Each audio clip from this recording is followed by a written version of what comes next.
আল্লাহ আল্লাহ রাব্বুল আলামিনের নবী বিশ্ব নবী জনাব মুহাম্মদ রাসূলুল্লাহ সাল্লাল্লাহু আলাইহি ওয়াসাল্লাম দুইটা সাহাবাকে 46 বছর আগে কবর দিয়েছিলেন। হাজার হাজার দর্শক এসে দাঁড়ায় গেল, তারা দেখতেছে ওই লাশ দুটি কবরের মধ্যে ঘুমায় রয়েছে। বরঞ্চ একটা লাশের আমর ইবনে জুমুহ রাদিয়াল্লাহু তাআলা আনহুর হাতখানা জখমের মধ্যে লাগা ছিল। কাফের বেঈমান যখন তরবারি নিক্ষেপ করেছে, আমর ইবনে জুমুহ রাদিয়াল্লাহু তাআলা আনহু হাতখানা দিয়ে জখম চাপা দিয়ে ধরেছিলেন। আঘাতপ্রাপ্ত অবস্থার মধ্যে, ওই অবস্থার মধ্যে তাকে মৃত্যু, ওই অবস্থার মধ্যে তাকে কবরস্থ করে দেওয়া হয়েছিল। আমার বন্ধুগণ, সম্মানিত হাজিরিন, একজন মানুষ এসে ওই লাশের হাতটা আমর ইবনে জুমুহ রাদিয়াল্লাহু তাআলা আনহুর হাতখানা জখমের থেকে টান দিয়ে একটু দূরে সরায় দিলেন। এবার দূরে সরায় দেওয়ার পর কিছুক্ষণ দাঁড়ায় আছেন, লক্ষ্য করে তাকিয়ে আছেন। কিছুক্ষণের মধ্যে দেখতে পারলেন হাতটা আস্তে আস্তে আস্তে আস্তে যাইয়া আবার জখমের মধ্যে পুনরায় লেগে গেছে। জোরে জোরে সুবহানাল্লাহ।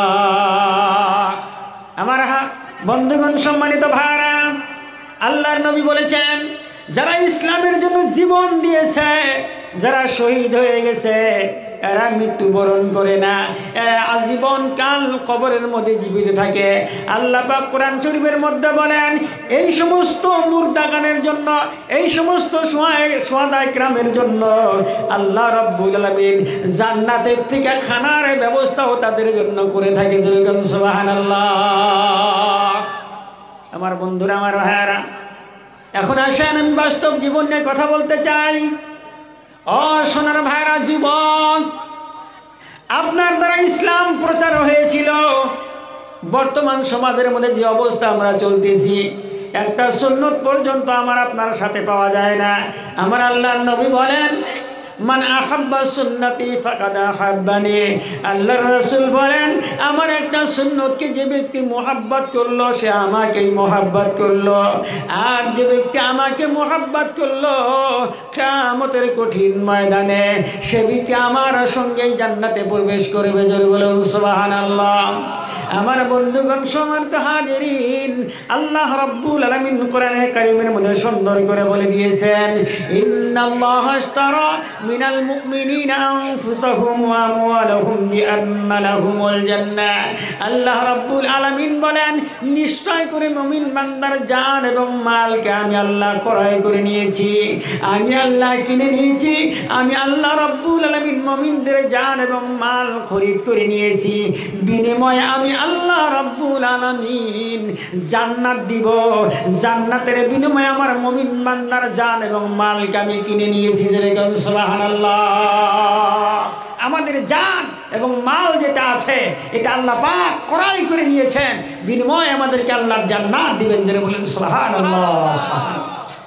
প্রিয় ভাই সব, দুনিয়ার জমিনের মধ্যে চলাফেরা করতেছি। ও যুবক, একটা বার লক্ষ্য করে দেখবেন, হায়াতি জিন্দেগিটা আল্লাহ আপনাকে একটা সুযোগ করে দিয়েছেন, আপনার জন্য একটা অফার দেওয়া হয়েছে। এই যে হায়াতি জিন্দেগির মধ্যে আপনি চলতেছেন, আপনি এটা গ্যারান্টি দিয়ে বলতে পারবেন না এই জায়গার মধ্যে যারা এখন বসছেন নিশ্চিন্ত মনে বাড়ি ফিরে যেতে পারবে, আর কোনো গ্যারান্টি আছে? কথা বলেন না কেন? কোনো গ্যারান্টি আছে? আপনি সুস্থভাবে বাড়ি ফিরে যেতে পারবেন, আর কোনো গ্যারান্টি আপনার হাতের মধ্যে নাই। আপনি আবার আগামীকালকে বাজারে যাইতে পারবেন, আর কোনো গ্যারান্টি আপনার হাতের মধ্যে নাই। আপনি আবার আগামী বছর এই মাহফিলের মধ্যে বসতে পারবেন, আর কোনো গ্যারান্টি আপনার হাতের মধ্যে নাই। আল্লাহ রাসূল সাল্লাল্লাহু আলাইহি ওয়াসাল্লাম বলেন, মৃত্যু মানুষের একবারে নিকটবর্তী আমি আল্লাহ রাব্বুল আলামিন করে দিয়েছি। আল্লাহর নবী বলেন, ঘাড়ের কাছে মানুষের ছোট্ট একটা রগ আছে বন্ধুরে, এই যে ঘাড়ের রগটা যত বড় নিকটবর্তী নয়, আল্লাহ রাসূল সাল্লাল্লাহু আলাইহি ওয়াসাল্লাম বলেন, মৃত্যু হলো মানুষের তার চাইতে নিকটবর্তী মরণ। প্রত্যেকটা জীবধারী মানুষের জীবধারী বস্তুর মরণ হয়ে যাবে। আল্লাহ রাব্বুল আলামিন কোরআনে কারীমের আয়াতের মধ্যে ঘোষণা করে দিলেন, কুল্লু নাফসিন যায়িকাতুল মাউত।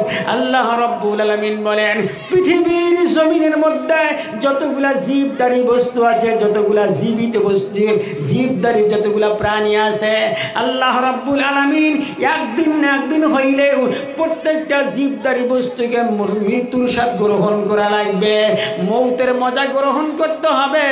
এমন কোনো প্রাণী নাই যেই প্রাণীটা মরবে না, এমন কোনো প্রাণী আল্লাহ দুনিয়ায় সৃষ্টি করেন নাই। প্রত্যেক প্রাণীকে একদিন মৃত্যুর স্বাদ গ্রহণ করা লাগবে। এখন মৌতের হাত থেকে বাঁচার জন্য যদি আপনি চেষ্টা করেন, আল্লাহ রাব্বুল আলামিন কোরআনে কারীমের মধ্যে বলেন, কুল ইন্নাল মাউতাল্লাযী তাফিরুনা মিনহু ফাইন্নাহু মুলাকীকুম ইলা আখিরিল আয়া। আল্লাহ রাব্বুল আলামিন বলেন, হাবিব আপনি বলে দেন, এই মৃত্যুর হাত থেকে বাঁচার জন্য যদি কেউ যতই চেষ্টা করুক না কেন, যেখানেই পালাবার চেষ্টা করুক না কেন, মৃত্যু তাকে পাকড়াও করবে। মৌতের হাত থেকে কারো বাঁচার কোনো উপায় নাই। কবির ভাষায় কবি বলেছেন, মরণ থেকে পালাও তুমি, মরণ তোমায় লইবে ধীরে, যদিও সুদূর আকাশ পানে লুকাও সেটায় লাগিয়ে সিঁড়ি। এই মহারোগের চিকিৎসক নাই, নাই কোনো ওষুধ জগতে, খুঁজিয়া কাতর হইলে কি হবে, পারিবে না তারে ফিরাতে। তাম দুনিয়ার মানুষ মিলে যদি একটা মানুষকে একটা সেকেন্ড সময় পর্যন্ত বাঁচাবার জন্য চেষ্টা করে, কি বলেন পারবে? কথা বলেন পারবে? একটা মানুষকে একটা সেকেন্ড সময় পর্যন্ত বাঁচানোর কোনো ক্ষমতা নাই। একটা মানুষের মরণ যদি আল্লাহ না দেন, দুনিয়ার মধ্যে যত প্রকার জন্তু আবিষ্কার করা হয়েছে, সমস্ত জন্তু প্রায় করে একজন মানুষকে মৃত্যুবরণ করাইতে পারবে না, মারতে পারবে না। এটার উপরে আপনি বিশ্বাস রাখেন? আপনার যখন আল্লাহ মরণ দিবেন, যখন আল্লাহ মৃত্যু পাঠায় দিবেন, এক সেকেন্ড আগেও হবে না, এক সেকেন্ড পরেও হবে না। আল্লাহ রাব্বুল আলামিন বলেন, ফাইদা জাআ আজালুহুম লা ইস্তাখিরুনা সাআতাও ওয়া লা